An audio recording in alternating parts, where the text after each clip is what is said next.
নবী করিম সাল্লাল্লাহু আলাইহি ওয়াসাল্লামের মনোভাবটা কেমন ছিল আপনাদেরকে ছোট্ট একটা ঘটনার মাধ্যমে আমি বিবরণ শোনাতে চাই। আব্দুল্লাহ ইবনে উবাই ইবনে সালুল রাসূল মুনাফিকিন, মুনাফিকদের সর্দার ছিল। ইসলামের যে কত ক্ষতি সে করেছে সে ক্ষতির কোনো শেষ ছিল না।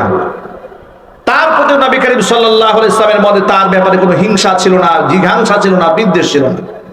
এমন একজন কুখ্যাত মুনাফিক দুনিয়া থেকে মারা গেল।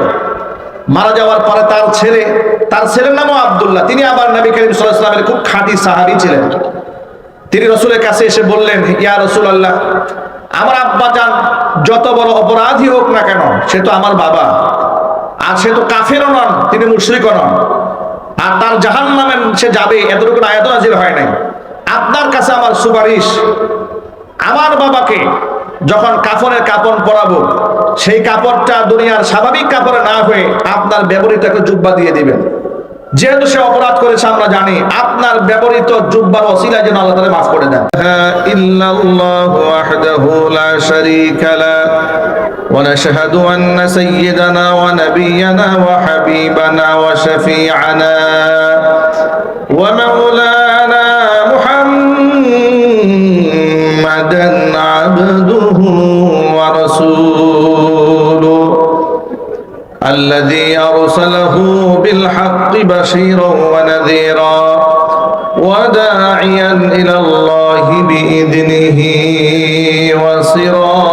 وسراجا منيرا أما بعد فأعوذ بالله من الشيطان الرجيم بسم الله الرحمن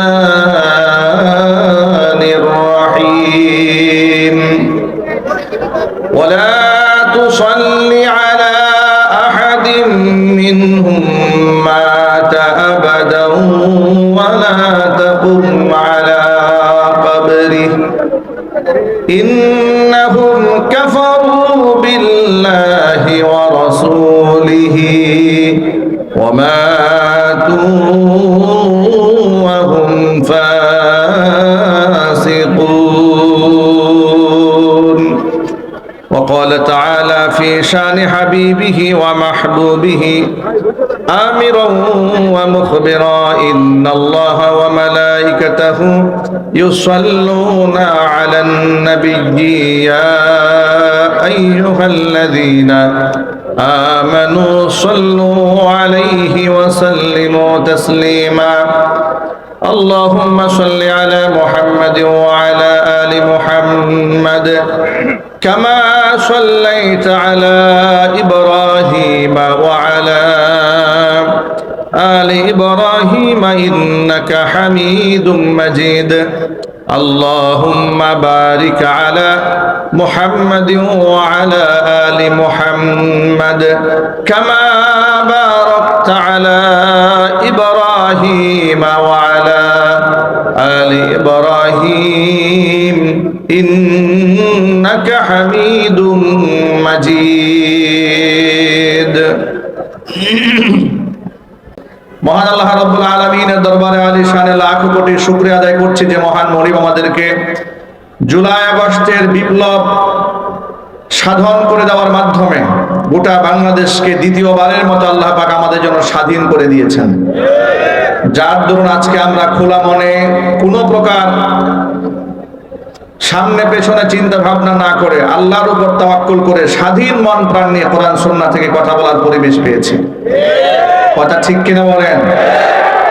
এখন স্টেজে ওঠার আগে কেউ আমাদের ডান পাশ থেকে বলে না, হুজুর দিনকাল ভালো না, একটু বুঝে শুনে কথা বললেন। স্টেজে ওঠার পরে কেউ স্লিপ দেয় না, কেউ কোনো কমিটি আমাদেরকে ফোন দিয়ে আমাদের আইডি কার্ড চায় না, যে থানা থেকে আইডি কার্ড চেয়েছে। এতটুকুন স্বাধীনতা আল্লাহ তাআলা আমাদের জন্য এনে দিয়েছেন, যে সমস্ত ভাইদের রক্তের বিনিময়ে এই স্বাধীনতা আমরা পেয়েছি। আল্লাহর কাছে আমরা দোয়া করছি আল্লাহ পাক যেন তাদেরকে শাহাদাতের সর্বোচ্চ মর্যাদা দান করেন। যারা আহত হয়েছেন বৈষম্য বিরোধী ছাত্র আন্দোলনে, আল্লাহ পাক শেফায়ে কামিলা আজিলাই কুল্লিয়া নসিব করেন। মনে রাখবেন, স্বাধীনতা অর্জন করা যতটা কঠিন, ধরে রাখা তার থেকে আরো বেশি কঠিন। এই স্বাধীনতা অর্জিত হয়েছে, পূর্ণাঙ্গ অর্জন কিন্তু এখন আমাদের হয় নাই। চক্রান্ত চলছে, চক্রান্ত চলমান। চক্রান্ত মোকাবেলা করতে আপনারা প্রস্তুত আছেন তো ইনশাআল্লাহ? কারা কারা প্রস্তুত আছেন দু হাত দেখতে যাচ্ছি।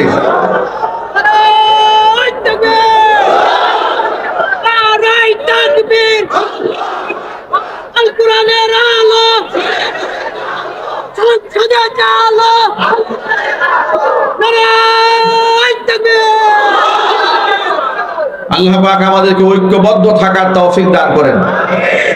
আমাদের মধ্যে রাজনৈতিক মতাদর্শ থাকতে পারে, আমাদের মধ্যে মাসআলাগত ইখতিলাফ থাকতে পারে, আমাদের মধ্যে ভুল বোঝাবুঝি হতে পারে, আমাদের মধ্যে শত দূরত্ব থাকতে পারে, কিন্তু কয়েকটা ব্যাপারে এই গোটা জাতি ঐক্যবদ্ধ আছে।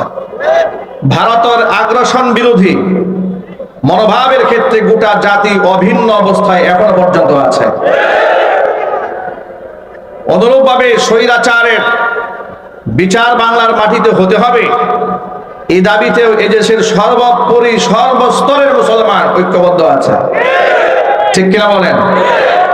আজকে আমি আপনাদের সামনে, যেহেতু সিরাত মাহফিল, নবী করিম সাল্লাল্লাহু আলাইহি ওয়াসাল্লামের সিরাতের এই মহান এক সমুদ্র থেকে ছোট্ট একটা অংশ আমি আপনাদের সামনে তুলে ধরবো। আমরা বলি ইনশাআল্লাহ।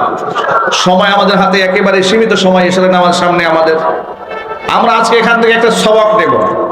নবী করিম সাল্লাল্লাহু আলাইহি ওয়াসাল্লাম ইন্নাহু কানা জাওয়াদান কারীমা, আল্লাহ নবী সাল্লাল্লাহু আলাইহি ওয়াসাল্লাম এক মহান দানশীল ছিলেন, ব্যাপক প্রশস্ত হৃদয়ের অধিকারী ছিলেন।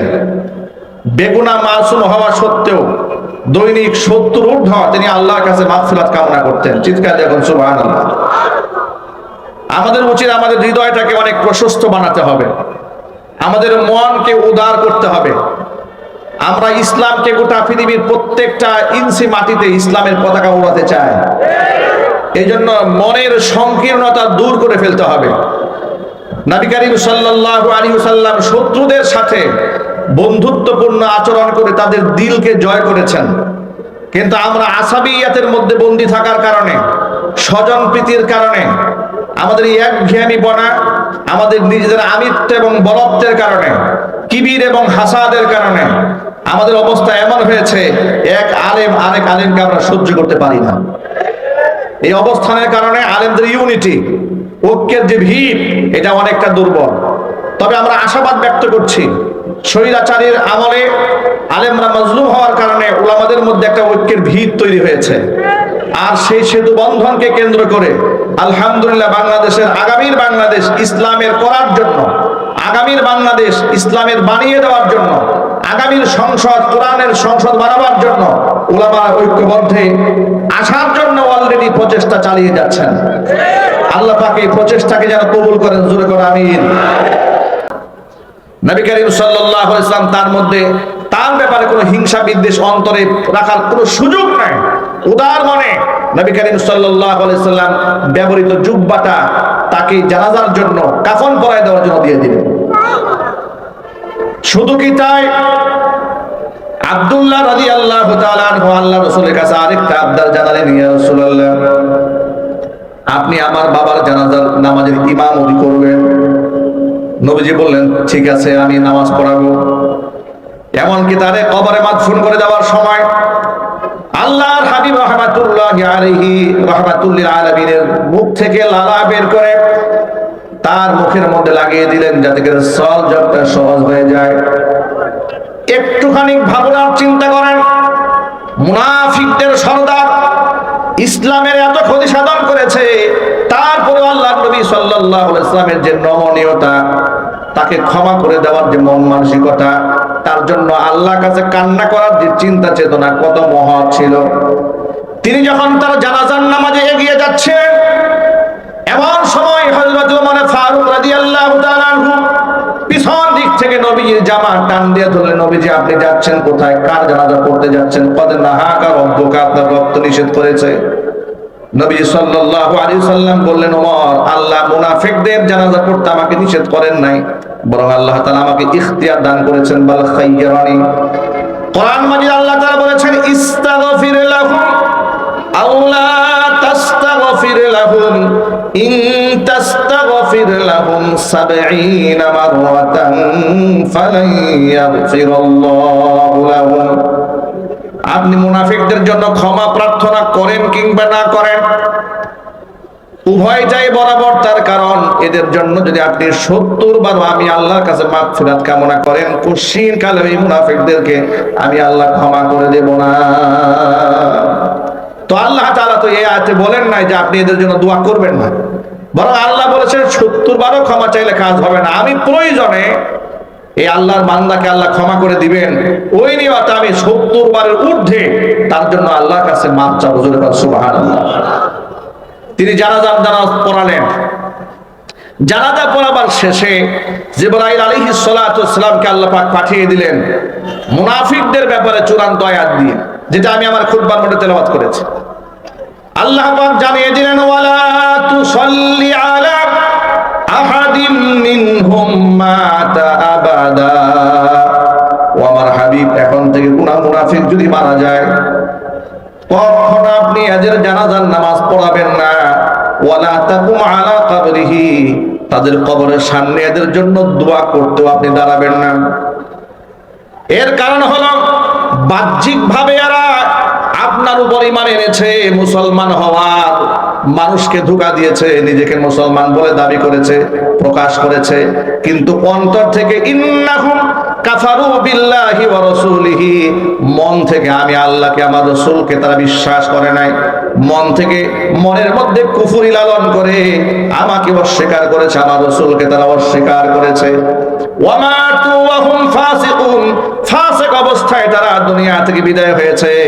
এর মানে এখন থেকে কোনো মুনাফিক যদি মারা যায়, হে নবী আপনি জানাজার নামাজ পড়াবেন না। ভাইরা আমার, মুনাফিকদের অবস্থা হচ্ছে ভয়াবহ। কোরআন বলেছে ইন্নাল মুনাফিকিনা ফিদ দারকিল আসফালি মিনান নার ওয়া লান তাজিদা লাহুম নাসীরা। মুনাফিকরা থাকবে জাহান্নামের অতল গহ্বরে। হে রাসূল, আপনি এদের জন্য কোনো সাহায্যকারী পাবেন না। নবী করিম সাল্লাল্লাহু আলাইহি সাল্লাম বলেছেন ইন্না ফি উম্মতি 12 মুনাফিকান, আমার উম্মতের মধ্যে এমন 12 জন মুনাফিক আছে লা ইয়াদখুলুনাল জান্নাতা ওয়া লা ইয়াজিদুনা রিহাহা হাত্তা ইয়ালিজাল জামালু ফি সামিল খিয়াত। সূচের ছিদ্র দিয়ে যতক্ষণ না পর্যন্ত উট প্রবেশ না করবে ততক্ষণ পর্যন্ত এই মুনাফিকরা আল্লাহর জান্নাতে তো ঢুকবেই না, জান্নাতের ঘ্রাণ নাকের মধ্যে পাবে না। এর মানে নবী করিম সাল্লাল্লাহু আলাইহি সাল্লামের হাদিস দ্বারা প্রমাণিত হয় মুনাফিকরা আল্লাহর জান্নাতে ঢুকবে না, জান্নাতের সুঘ্রাণও জীবনে কোনোদিন নাকে পাবে না, যতক্ষণ না সুয়ের ছিদ্র দিয়া উট প্রবেশ না করে। আপনাদের কাছে জিজ্ঞেস করি, সূচের ছিদ্র দিয়া কি উট প্রবেশ করতে পারবে? চিৎকার দিয়ে বলেন পারবে? এর মানে স্পষ্ট প্রমাণ হয়ে গেল মুনাফিকদের ঠিকানা কি জান্নাত না জাহান্নাম? আরো জোরে বলতে হবে। মুনাফিকদের বাহ্যিক থাকবে মুসলমানদের সাথে মিশে, কিন্তু অন্তরে থাকবে কুফরি। অন্তরে কি থাকবে? কুফরি থাকবে। আজকে আমাদের সমাজে মুনাফিক নাই? এটা জোর আওয়াজে বলতে হবে। উপরে উপরে আলেমদেরকে মহব্বত করি, আলেমদেরকে ভালোবাসি, ইসলাম চায়, উমরায় যায়, হজে যায়, মানুষের কাছে প্রমাণ করে, ছবি প্রচার করে দেয় আমি তাহাজ্জুদে ছাড়া সকাল শুরু হয় না, কোরআন তেলাওয়াত দিয়ে শুরু হয়ে যায়, জায়নামাজ সবার আগে তালাশ করি। এই হচ্ছে পাবলিকলি প্রচার। আর আভ্যন্তরীণ আলেমদের ব্যাপারে এত বিদ্বেষ আর এত ঘৃণা যে 16 বছরের রাজত্বের ইতিহাসে কয়েক হাজার আলেমকে মিথ্যা মামলা দিয়ে কারাগারে ঢুকিয়ে দিয়েছে। কথা বলতে হবে। বাহ্যিকভাবে প্রমাণ করে খাঁটি মুসলমান, বিরাট তাহাজ্জুদি, এমন তাহাজ্জুদি দেশের শ্রেষ্ঠ সন্তান উলামাদের পায়ের মধ্যে লোহার ডান্না বেরি লাগিয়ে দিয়েছে। মুফতি সাখাওয়াত হোসেন রাজি হাফিজাহুল্লাহর পায়ের মধ্যে ডান্না বেরি পড়াতে গিয়ে পাকে রক্তাক্ত করে ছেড়ে দিয়েছে। এরপর আলেমদের পা থেকে তারা ডান্না বেরি সরায় নাই। আল্লামা মামুনুল হক হাফিজাহুল্লাহকে কোর্ট প্রাঙ্গণে যখন হাজির করা হতো, মাথার মধ্যে bullet proof helmet, bullet proof jacket, দুই হাতের মধ্যে হ্যান্ডকাপ, দৃশ্য দেখে মনে হতো এত বড় গুন্ডা মাস্তান এই জমিনে আর কেউ জন্মগ্রহণ করে নাই। আলেমদের সাথে এখনো আচরণ সে করেছে পৃথিবীর ইতিহাসে ফিরআউন এবং নমরুদ পৃথিবীর কোন মানুষের সাথে এমন ব্যবহার করে নাই যে ব্যবহার স্বৈরাচারী হাসিনা এই দেশের আলেমদের সাথে করেছে। কথা ঠিক না ঠিক? শুধু কি তাই, শাপলা চত্বরে অগণন তাহাজ্জুদ গুজারি ছাত্র উলামা তুলাবাদের উপরে নির্যাতনের স্টিম রোলার চালিয়ে দিয়ে এই সমস্ত শহীদ আল্লাহ পাকের জান্নাতি ফুলগুলোকে ডাস্টবিনে নিক্ষেপ করেছে, লাশগুলোকে গুম করে ফেলে দিয়েছিল। জাতীয় সংসদে দাঁড়িয়ে নির্লজ্জ বেহায়ার মতো বলেছে শাপলা চত্বরে একটা গুলাগুলির ঘটনাও ঘটে নাই, শহীদরা নাকি গায়ের মধ্যে রং মেখে শুয়েছিল। নাউজুবিল্লাহ বলেন। এগুলা কি স্বৈরাচারী হাসিনা বলে নাই? একটু আওয়াজ দিয়ে বলতে হবে, বলে নাই? শুধু কি তাই, তার পুতুল ধর্ম প্রতিমন্ত্রী তখন বলেছিল যে রাষ্ট্রের কোনো হক্কানি আলেমকে জেলখানে নেওয়া হয় নাই, যাদেরকে নেওয়া হয়েছে সব ধর্ম ব্যবসায়ী জঙ্গি। এ কথার সাথে কি আপনারা একমত? চিৎকার দিয়ে বলুন একমত। যে স্বৈরাচারী হাসিনা এদেশে আলেম সমাজকে মৌলবাদ বানিয়েছে, জঙ্গিবাদ নামে প্রচার করেছে, উগ্রবাদ হিসেবে মানুষের সামনে উপস্থাপন করেছে, এমনকি নাটকীয় কায়দায় দাড়ি এবং টুপিকে সারা জীবন ব্ল্যাকমেইল করে মানুষের সামনে দাড়ি এবং টুপির সম্মানকে নষ্ট করেছে। এই কথাগুলোকে সত্য না মিথ্যা? শুধু কি তাই, এরপর 2021 সালে নরেন্দ্র মোদীকে বাংলাদেশে আনা হবে, লাল গালিচা সংবর্ধনা দেওয়া হবে। মুসলমান উলামারা সহ্য করতে পারেননি, কারণ নরেন্দ্র মোদী হচ্ছে সেই কুখ্যাত শয়তান যে ব্যক্তি মুসলমানদেরকে জ্বালিয়ে পুড়িয়ে শেষ করে দিয়েছে, বাবরি মসজিদকে শহীদ করেছে, মসজিদ ভেঙে রাম মন্দির নির্মাণ করেছে, গরু জবাইয়ের অপরাধে এখনো পর্যন্ত যে দেশে মুসলমানদের মসজিদগুলাকে বাড়িগুলাকে বুলডোজার দিয়ে ভেঙে গুড়িয়ে দেওয়া হচ্ছে, এমন একজন জালেম মুসলমানদের দেশে লাল গালিচা সংবর্ধনা দেওয়া হবে, এটা কি মুসলমানের কলিজায় মানতে পারে? চিল্লায় বলে মানতে পারে? আলেমরা বিরোধিতা করলেন। এই অপরাধে শুধু 21 সালে 2600 আলেমের নামে মিথ্যা মামলা দিয়েছে। এই চৌরাস্তা ঈদগাহ ময়দানে আমাকে মাহফিল করতে নিষেধ করে দিয়েছে, আমাকে কাশিমপুর ফুটবল মাঠে আমার মাহফিল বন্ধ করে দিয়েছে, আন্দারমানিক মাদ্রাসার মাহফিল আমার একদিন আগে মাহফিল বন্ধ করে দিয়েছে। অসংখ্য আলেমদের টুটিকে কণ্ঠকে চেপে ধরার চেষ্টা করেছে নরেন্দ্র মোদীকে খুশি করার জন্য। আল্লাহ রাব্বুল আলামিন নরেন্দ্র মোদীর কোলে তার স্থান করে লাথি মেরে বাংলাদেশ থেকে ভাগিয়ে দিয়েছে। পাচ্ছেন না?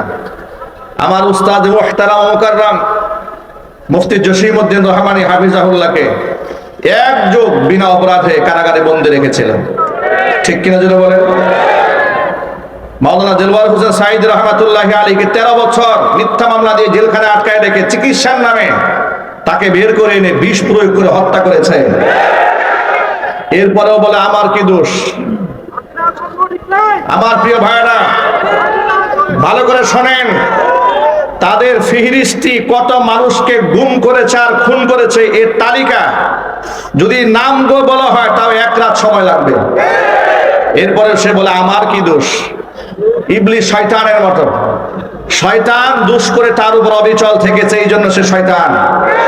আদম আলাইহিস সালাতু ওয়াস সালাম জান্নাতে আল্লাহ পাকের নিষিদ্ধ গাছের ফল খাওয়ার পরে তিনি ক্রন্দন করেছিলেন 300 বছর, আল্লাহ পাক ক্ষমা করে দিয়েছেন। চিল্লাবেন সুবহানাল্লাহ। ভুল করে কেউ যদি অনুশোচনায় ভোগে আল্লাহ তারে ক্ষমা করে দেন, কিন্তু অনুশোচনায় না ভোগে যদি দাম্ভিকতা দেখায় আল্লাহ পাক ওরে শয়তান বানায় দেন। ঠিক কিনা বলেন? ছোট্ট একটা কথা বলে কথা শেষ করছি, নামাজের সময় হয়ে যাচ্ছে। মুসা আলাইহিস সালাতু ওয়াস সালাম তুর পাহাড়ে যাচ্ছেন আল্লাহর সাথে কথা বলতে, এমন সময় রাস্তায় শয়তানের সাথে দেখা। কার সাথে? শয়তান বলে আল্লাহ নবী মুসা আপনি তো যাচ্ছেন আল্লাহর সাথে কথা বলতে, বলে হ্যাঁ। তা আমার পক্ষ থেকে ছোট্ট একটা আবদার আছে, আপনি আল্লাহকে বলবেন যে শয়তান তওবা করতে চায়, আমার জন্য কি তওবার রাস্তা খোলা আছে নাকি? কে তওবা করতে চায়? শয়তান। মুসা কালিমুল্লাহ বললেন ঠিক আছে। আল্লাহর সাথে কথোপকথন শেষ করলেন, বললেন রব্বুল আমিন শয়তানের সাথে দেখা হয়েছিল, সে জানতে চেয়েছে তার জন্য তওবার দরজা খোলা আছে নাকি। আল্লাহ পাক বলেন মুসা রে সে তো তওবা করবে না, ভবিষ্যৎ আল্লাহ পাকের জানা আছে না নাই? তিনি বললেন সে জানতে চেয়েছে তওবার দরজা খোলা আছে নাকি, বলে নিশ্চয় আছে। শয়তানকে বলে দিও যে আদমকে সিজদা না দিয়ে সে অহং প্রদর্শন করেছিল, আমার হুকুমকে লঙ্ঘন করেছিল। আদম তো দুনিয়াতে নাই, সে এখন ইন্তেকাল করেছে, কবরে মাদফুন আছে। আদমের কবরের সামনে গিয়া যদি সে সিজদা দেয় আর আমার কাছে মাফ চায়, আমি শয়তানকেও মাফ করে দিব। মুসা আলাইহিস সালাতু ওয়াস সালাম নেমে এলেন, শয়তানের সাথে আবার দেখা। শয়তান বলল, আল্লাহর নবী মুসা, আমার কথা কি মনে আছে নাকি আপনার? বলে, হ্যাঁ নিশ্চয়ই মনে আছে। আল্লাহকে বলেছিলেন আমার কথা, আল্লাহ কি বলেছেন? তওবার দরজা খোলা আছে। বলে, হ্যাঁ খোলা আছে তোমার জন্য তওবার দরজা। আদম আলাইহিস সালাতু ওয়াস সালামের কবরে গিয়ে সিজদা দাও, আল্লাহর কাছে মাফ চাও, আল্লাহ তোমার মাফ করে দিবেন। শয়তান বলে, এটা কোনো কথা হইল? আমার কি কোনো মান সম্মান নাই? আমি জিন্দা আদমকে সিজদা দেই না, মরে গেছে তাই আমি সিজদা দেব, এটা কোনো ইজ্জত সম্মান থাকলো না? এর যেমন ইজ্জত, অনুরূপ ভাবে নৌ পরিবহন মন্ত্রী কিছুদিন আগে হাতের মধ্যে হ্যান্ডকাপ পরাইয়া গণহত্যাকারীদেরকে যখন আদালতে তোলা হচ্ছে, সে নাকি আদালতকে ডেকে বলেছে, মাননীয় আদালত, আমরা 5 বারের এমপি মন্ত্রী, আমাদের হাতে হ্যান্ডকাপ দিলে আমাদের একটা মান সম্মান আছে না? এর মান সম্মান আর ইবলিসের মান সম্মান সমান সমান। কথা ঠিক না ঠিক? আমি আপনাদেরকে জিজ্ঞেস করতে চাই, আপনারা জবাব দিবেন। সবগুলা এমপি মন্ত্রীকে এক পাল্লায় উঠায় নিয়ে জালেম গুলাকে একজন আলেমের জুতার এক পাল্লায় দিলে সমান হবে? চিল্লাই বলে। সে আলেমদেরকে তোমরা গরু রশি দিয়া টেনে টেনে নিয়েছ। খালেদ সাইফুল্লাহ হাফিজাহুল্লাহ আইয়ুবী একবারে নরম মানুষ, দেখেছেন, হাত একটা ভাঙ্গা। আদালতে যখন তাকে কারাগারে রাখা হয়েছিল, এক হাত ভাঙ্গা, এই হাতটা গলার মধ্যে ঝুলানো। যে হাতটা ভালো, ওই হাতের মধ্যে আপনার হ্যান্ডকাপ লাগানো, তার মধ্যে গরুর রশি লাগানো। এই হচ্ছে আলেমদের সাথে আচরণ। আর আজকে জালেমরা দেখি প্রিজন ভ্যান থেকে নামে, খুব ইস্তারি করা পাঞ্জাবি পরে ভেটকি মারতে মারতে নামে। আমরা অন্তর্বর্তীকালীন সরকারকে বলছি, আমরা আইন উপদেষ্টাকে বলছি, স্বরাষ্ট্র উপদেষ্টাকে বলছি, যে দেশে আলেমদের সাথে এমন নির্মম আচরণ এই সমস্ত জালেমারা করেছে, খুনিরা করেছে, ওই সমস্ত খুনিদেরকে রেসপেক্ট করলে, সম্মান দিলে, হাত করা না পড়ালে এদেশের তাওহীদি জনতার হৃদয়ে রক্তক্ষরণ হয়। সুতরাং আর কোন গণহত্যাকারী খুনির সাথে নমনীয় আচরণ নয়, তাদেরকে ডান্ডা বেরি পরিয়ে জাতির সামনে উপস্থাপন করতে হবে, সর্বোচ্চ শাস্তি মৃত্যুদণ্ড করে এদেশের তাওহীদি মুসলমানের হৃদয়ের মধ্যে যে আগুন লেগেছে, আগুন নেভাতে হবে। সুতরাং এই ক্ষেত্রে আমরা কোনো নমনীয়তা পছন্দ করব না। ওদের সম্মান আর শয়তানের সম্মান সমান সমান, ঠিক কিনা বলেন? স্বৈরাচারী বলে, আমার কি দোষ? শয়তানের মতো। শয়তান ভুল করে অবিচল ছিল, এই জন্য সে শয়তান। আদম আলাইহিস সালাতু ওয়াস সালাম ভুলের উপর অবিচল থাকেননি, আল্লাহর কাছে ক্ষমা প্রার্থনা করেছিলেন। আল্লাহ রাব্বুল আমিন তাকে শ্রেষ্ঠ মানব বানিয়ে দিয়েছেন। জোরে বলেন সুবহানাল্লাহ। সুতরাং ভুল আমাদের হতে পারে, আমরা আল্লাহর কাছে ক্ষমা প্রার্থনা করি, আল্লাহ পাক যেন আমাদের ভুল শুধরে নেওয়ার তৌফিক দান করেন। আর যারা ভুলের উপর অবিচল থাকে, এরা তাহাজ্জুদি সূরতে আসলেও এগুলো শয়তান, ঠিক কিনা বলেন? আল্লাহ রাব্বুল আলামিন গোটা জাতিকে ঐক্যবদ্ধ থাকার তৌফিক দান করেন, আমিন। ওয়া আখিরু দাওয়ানা আলহামদুলিল্লাহি রাব্বিল আলামিন। আসসালামু আলাইকুম ওয়া রাহমাতুল্লাহি ওয়া বারাকাতুহু।